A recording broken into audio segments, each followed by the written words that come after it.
Whether you're looking for answers to specific life questions or simply hoping to become the best version of you possible, welcome to the Mental Breakdown and Psychreg podcast, where we offer insight, information, and strategies based upon research and years of practice as psychologists. So sit back, have a listen, and get connected with our hosts, Dr. Berney and Dr. Richard Marshall. It's the end of July, the beginning of August, which means that students are getting ready to go back to school, and all of the freshly graduated high school students are ready to go off to college.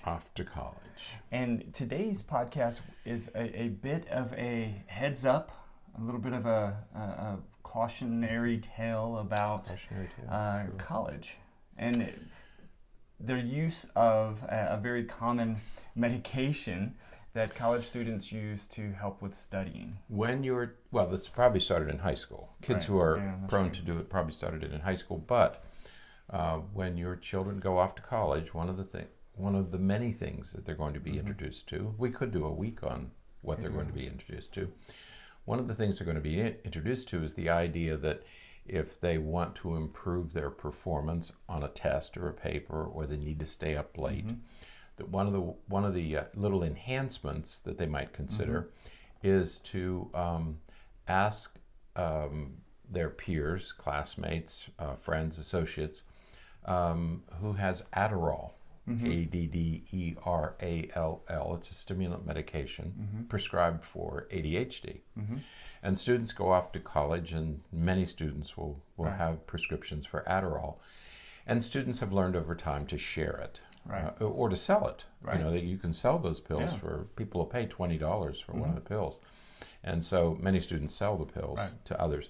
But students take them with the understanding, I almost said mistaken belief, I'm ready to say mistaken belief, that if they take these medications, it will enhance their performance. Okay? That's the notion. If I take this prescription medication, it will help me study, and it will help me perform better on a test or a paper.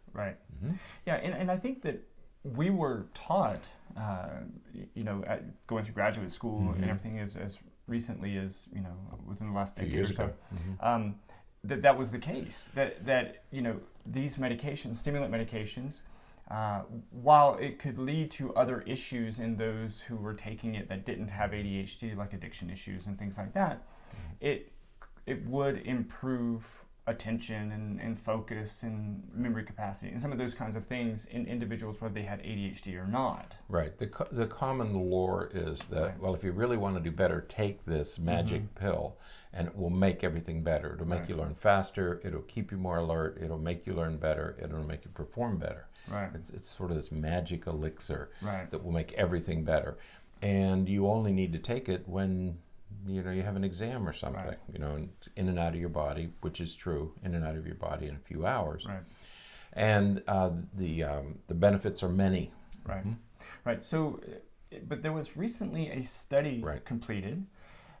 There was the link is in the show notes to an article in Attitude, ADD, ITUDE. It's an online magazine all about attention deficit disorder. It's a reputable publication, too. It's been around for a long time. Good. And it's entitled New Study, Adderall Effects Detrimental to Students Who Don't Have ADHD or Students Without ADHD. Right. This article caught my attention for two reasons. Number one was the word detrimental. So, whoa. You mean that's a tough word. Right. What does this mean? The other thing was, when I read that the study was done by faculty at the University of Rhode Island and Brown University. Brown University, I don't know as much about Rhode Island. Brown University is one of the top tier institutions in the country. And nobody at Brown would put themselves out there. First of all, it's going to be a well-done study, carefully executed study. Very thoughtful, very well designed, and very carefully executed. You also know that people from Brown don't produce shoddy results. So when I saw that it was from Brown, and I saw that the word detrimental, I thought, this looks like it's worth reading. After I read it, I thought, this is something we need to share with our listeners. Brown has a really strong psychiatry, the division of psychiatry and mental health and behavioral medicine. And so yes, this is it's a good, you Right. know it's going to be good work.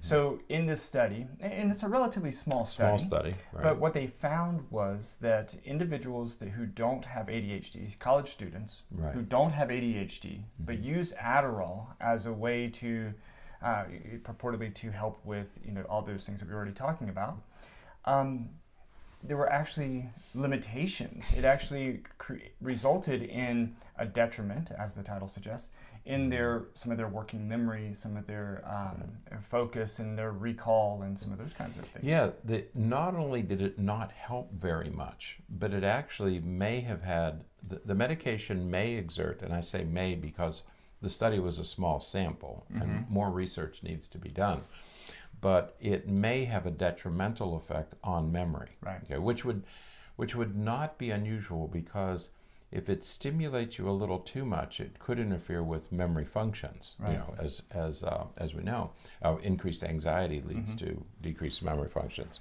But they actually studied quite a few things. They studied memory. They targeted reading comprehension. Does it help you with reading comprehension? Sustained attention. Right. Does it keep you focused and sustained? Impulsivity and executive function. And I think the main executive function was memory, was working memory. Okay, so it studied a number of abilities. The one thing that it seemed to do was it did improve attention.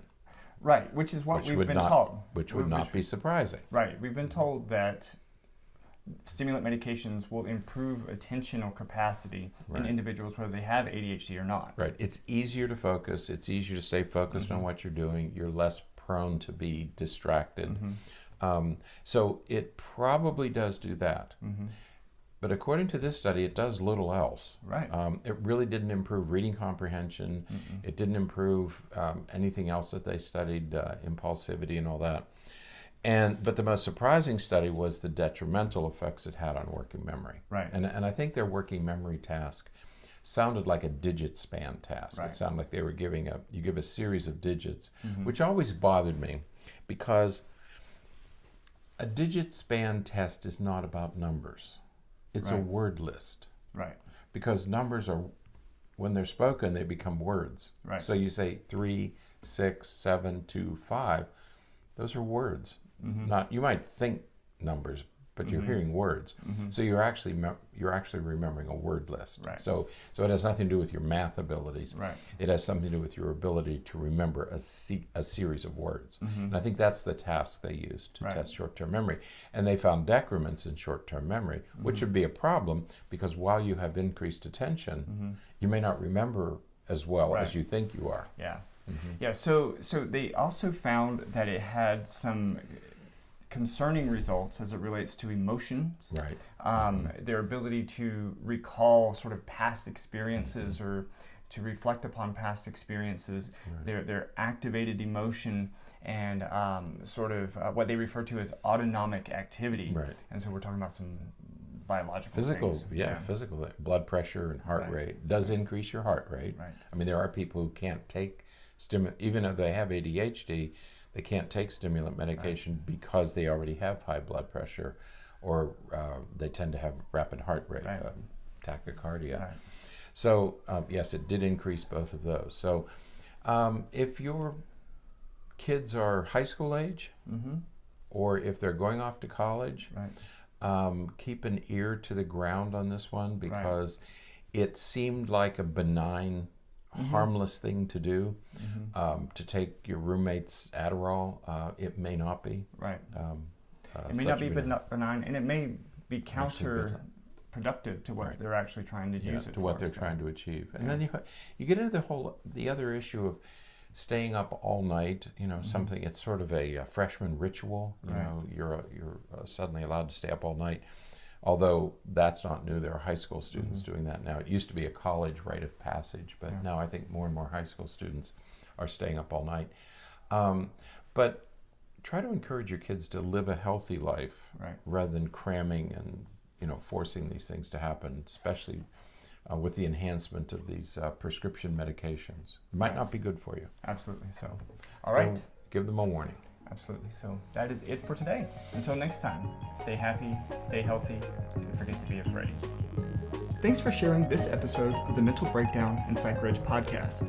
Be sure to check out the show notes for links to follow us on Twitter and subscribe to our YouTube channel, where you will find all of our previous podcasts and much more. We would be honored if you would become a patron through patreon.com, where any donation you can manage will go to the development and creation of more content. Just visit patreon.com/thementalbreakdown for more information. Thanks again for listening, have an awesome day, and we look forward to being back in your feed tomorrow morning.